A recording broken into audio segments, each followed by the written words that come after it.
kill us all. I thought about something like that, and I was just like, I'll do the love.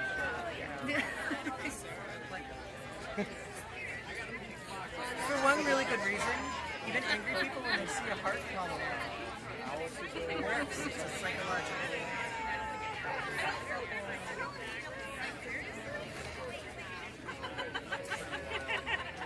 So I ran out so fast.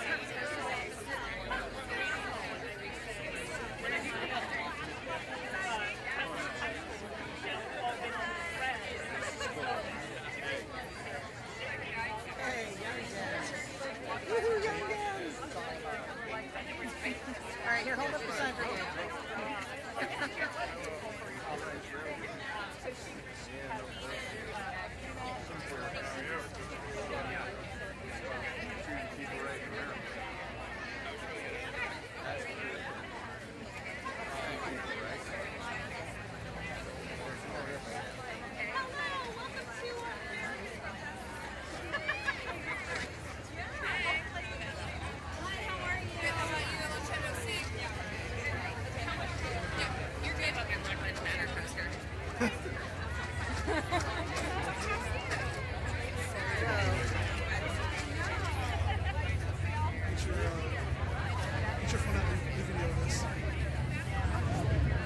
Don't react.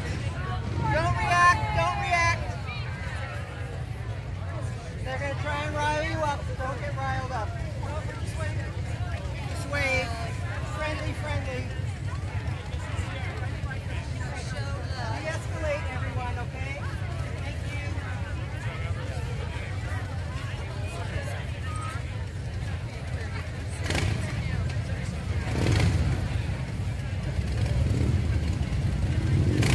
You're okay.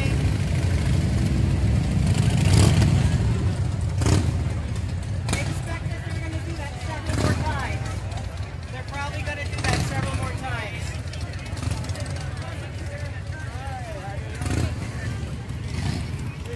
Or they're going to do it. Yeah, right. Well, they're here because they're upset about something in their lives. We can't solve it for this. Greetings, everybody. Good evening. Good evening. Greetings. Thank you all for being here. It is a real testimony to the heart and the courage of this community that so many of you all have chosen to be here this evening, been moved to be here this evening to honor and to deepen ourselves into the present moment. One quick note, let us be mindful that we are keeping the sidewalk open for those who are walking through. That's our one legal obligation here, to keep on the sidewalk and to, at the same time, allow anybody to come through. So thank you for that. So my name is Reverend Nathaniel Malmberg, and I wish you all peace in the midst of these troubled times. But I also wish you the sacred restlessness that comes from being people of conscience living through these violent times. So peace, but also restlessness. May we know the fierce urgency of this time, and may we know the clarity of purpose and the purity of heart that our present time calls us to. We must face our grief, the grief that we are all feeling, but we must also confront the monstrous forces that seek to feed off of this suffering. And so let us grieve, but let us also be strengthened through that grief in our resolve. Mourn the dead, but join the struggle for the living. So this is all nothing new, my friends, as we all know. We inherit this struggle from prior generations. We give gratitude for their leadership.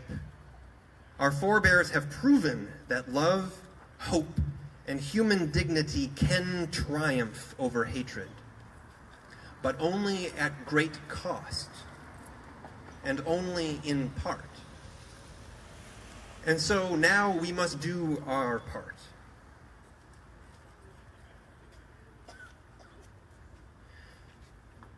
And so I'm a praying person, and I don't want to impose any way. There's already too much of that going on these days. But I just want to invite you all and know that my prayer is for all those who are wounded at this time, all those who grieve at this time due to the violence of white supremacy, all those who have wounded and are grieved throughout decades and generations. I want to pray for the healers, pray for the witnesses, for those called to the forefront of the struggle of justice. I also want to pray for those whose hearts are closed and deadened with hate, who are caught and clenched in the snares of evil. May they become free. May we all become free and know that there is a great love, a love supreme that can free us all from any seeds of hate that we may harbor. So be well. I wish you peace, and I wish you sacred restlessness.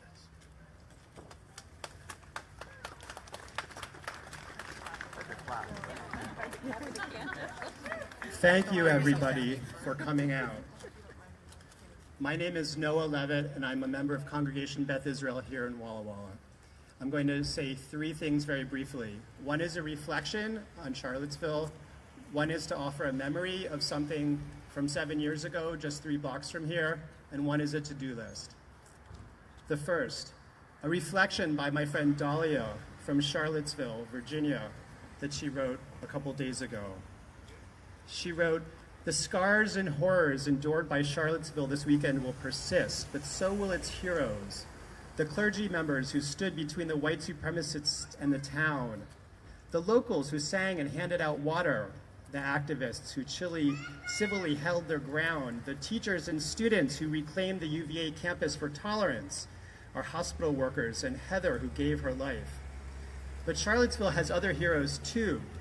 Every child who watched Nickelodeon in her basement, every UVA student who will arrive on campus this month, the Syrian immigrant families just settling into new homes and jobs, and the black children who will start middle school and take out library books and swim today in Mead Park. They belong here. Now they will go back to start middle school and take out library books again. We all belong here, working and paying taxes and our library fines and educating our young and picking up our dry cleaning.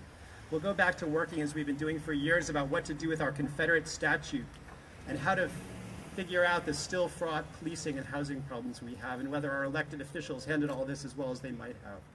But the guys who slunk away this weekend in trails of their own hateful ooze will be gone. The tiki torches from the patio furniture section are in dumpsters all over town. We aren't replacing these folks. They were entitled to nothing that they were demanding. If you were sickened and horrified by the images of Nazis openly marching through a town and its university, brandishing weapons and symbols of mass extermination, please know that Donald Trump and his Attorney General are attempting to enact and effectuate policies that ring in the key of, "You will not replace us," every single day. Their programmatic efforts to disenfranchise minority voters and gerrymander minority voting districts, and affirmative action and ban transgender soldiers from serving in the military, and increase deportations and curb immigration and foment racially discriminatory policing, sentencing, and incarceration systems are all the modern-day equivalent of this week's ugly battle cry, "You will not replace us." The same courts that have largely thwarted such efforts over time are now the ones that Donald Trump seeks to pack with racists and homophobes. If you cannot see a straight line between this project and that espoused by Richard Spencer and his blood and soil pals, please look again. If you don't recognize the inspiration for James Alex Fields Jr., who was the man charged with ramming his car into protesters opposed to the alt-right and killing one of them, know that his mother told the AP that she believed he was just going to support President Trump and that he couldn't possibly be a white supremacist because he had a black friend. Some of this administration's legal and policy efforts may succeed for a time, but they will end in the way of flaming torches and unenforceable restrictive covenants and racially discriminatory adverse possession and zoning tricks. These practices will end the way that reverse-engineered monuments to the lost cause will eventually end here in Charlottesville. They will be replaced. The Nazis may come to town and terrorize and threaten people with guns and even brutally murder a young woman. This president may fail to condemn it, but all right-thinking Americans will recoil in horror, and white supremacists will be replaced. There's no room for them here. On Saturday, they were relegated to parking at the shopping mall and walking miles in the hot sun in their sad supervillain Comic-Con outfits. Today, they're already slinking back to their own homes where they're being replaced by history, by moral justice, and by our children who are growing up exactly where they belong. At home, irreplaceable, sacred, and especially this week, brave. So I was thinking about that because 7 years ago, just about this week, a couple blocks up Main Street, somebody was walking through Heritage Park and they noticed that there was a swastika burnt on the ground and there was another swastika painted on one of the beautiful images on Heritage Wall, the wall that displays the amazing vibrancy and vitality of our community and the incredible richness and diversity that we're able to enjoy here. And within days, the outcry about how horrible it was to see a swastika in downtown Walla Walla was extraordinary. And there was unbelievable community resistance to that message being the one that Walla Walla wants to present to itself and that we want to identify with. And it was exactly the kind of thing that, as a Jewish person, I felt so preserved by in this town that I had only lived in for 5 or 6 years. And I think it reminds me that here in Walla Walla, we do come out, we say this is not acceptable, this is unjust, this is wrong, this is not who we are. And tonight we're doing that again. And I'm so grateful to see so many people here saying that what we see in Charlottesville going on, what we see going on weekly in the news all around our country is not who we are, not what we want. We're going to fight back. So I just want to say in closing, so as a practical person, I went to the Southern Poverty Law Center website today, and I found that they have a beautiful guide about 10 ways to fight hatred. And I encourage everybody to go home tonight after we've been together and spent some silent moments together to download that and read it and read those 10 things that we can all be doing. Some of them we're doing right now. So many more available to us. We should tell Representative Kathy McMorris that she should speak out against this so much more than she already has. We should tell our city council that they should come out with a statement, as they did when the swastika was burnt in Heritage Park. This is not who Walla Walla is, that it's not acceptable, that we will not condone this at all. We will not permit it. We will not accept it at all. So we can do all of those actions together because this is not who we are. Thank you, Walla Walla.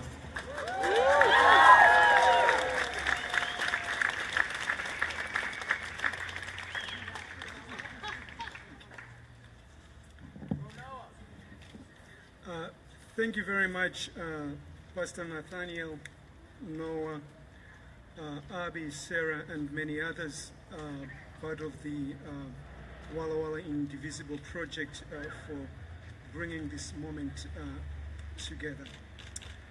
I'm associated with the Walla Walla Immigration Rights Coalition.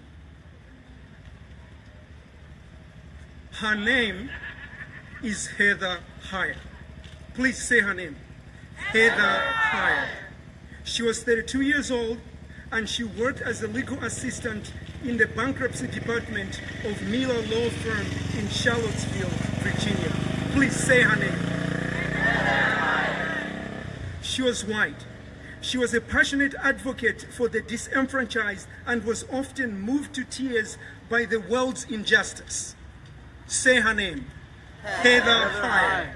She's an American martyr, executed without trial at the hands of a system of white supremacy that has been at work in the last 500 years. Ask the indigenous people on whose land we stand.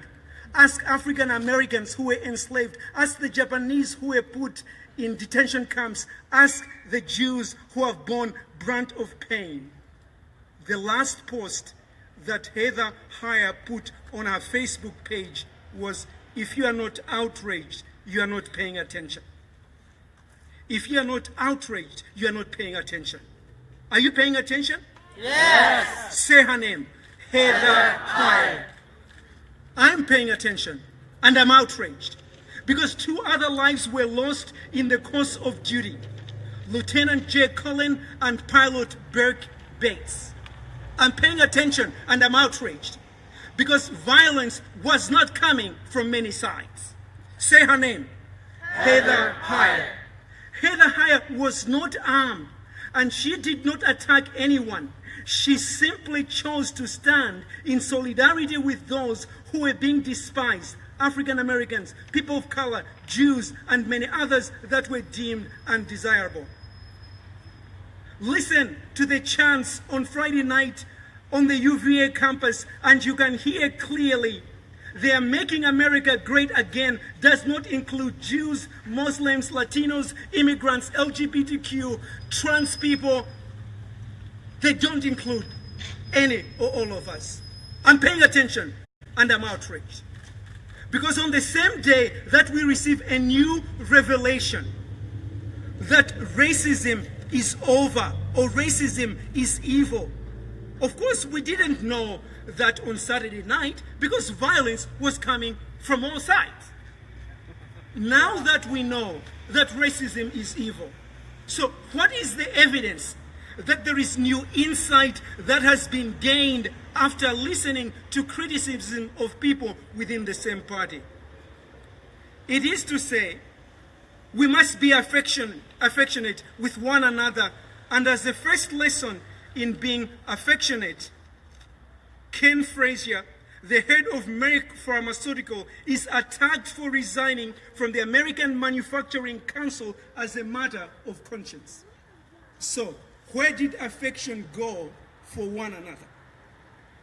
I'm paying attention and I'm outraged that Ken Frazier is singled out for an attack while others, Elon Musk of Tesla and Bob Iger of Disney, also resigned from other councils.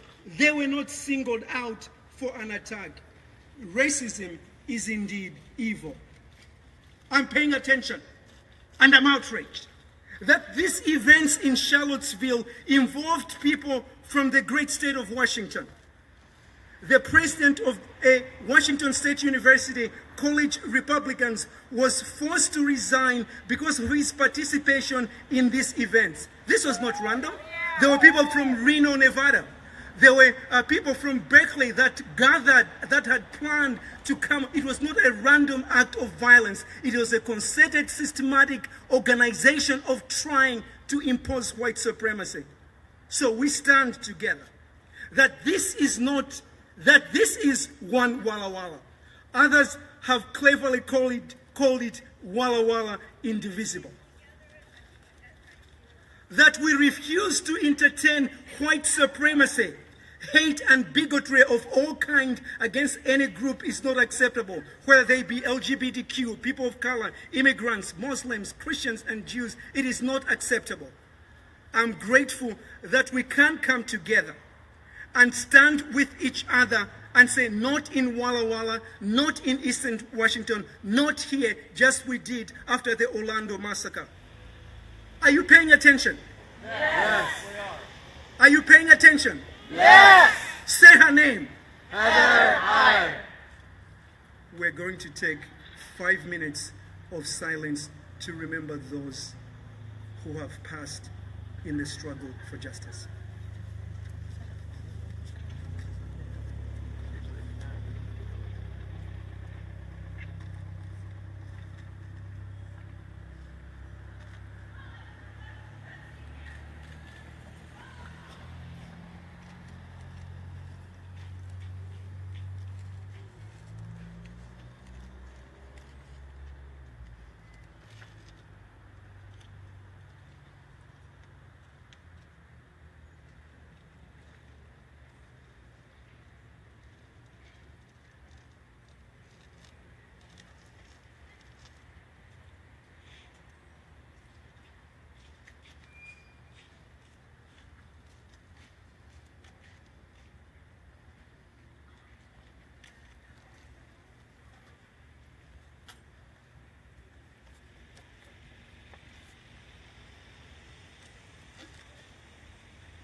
please receive these words of commission.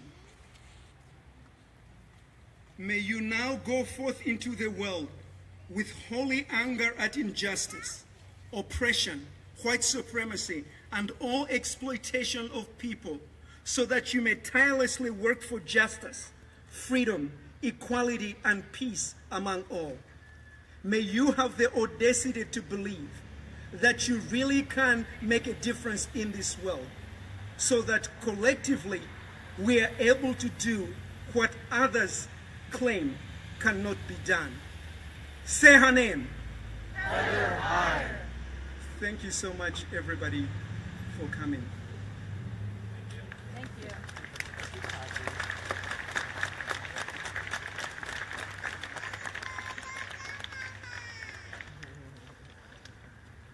Thank you all for being here, and that concludes our participation tonight. And we hope you go and look at the Southern Poverty Law Center's website to see additional actions you can take in the future. Thank you.